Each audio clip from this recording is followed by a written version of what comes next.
In today's video, I'm going to show you how to create a sphere text effect in GIMP step by step using just a few simple tools.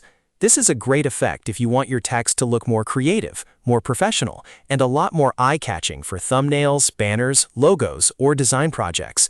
And the best part is, it's actually really easy to do once you know where the right setting is. If this tutorial helps you out, make sure to hit the like button and subscribe for more easy software tutorials just like this one. Alright, let's jump right in. First, open GIMP and get your project ready. Once your canvas is open, press the T key on your keyboard. That will activate the text tool right away, so you can start typing your text without having to search through menus. After that, click on your canvas and place your text into the text box. Type out the word or phrase you want to turn into the sphere effect.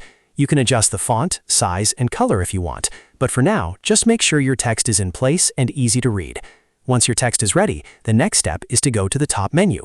Click Filters, then hover over Map, and then choose Map Object. This is the tool that will let us wrap the text onto a 3D style object.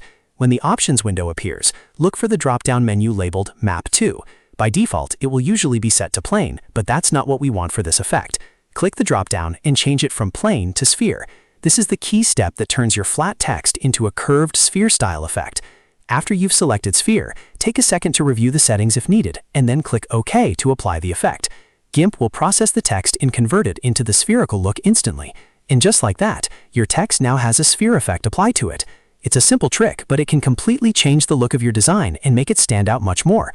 You can use this effect for creative graphics, title cards, social media designs, or any project where you want your text to feel more dynamic.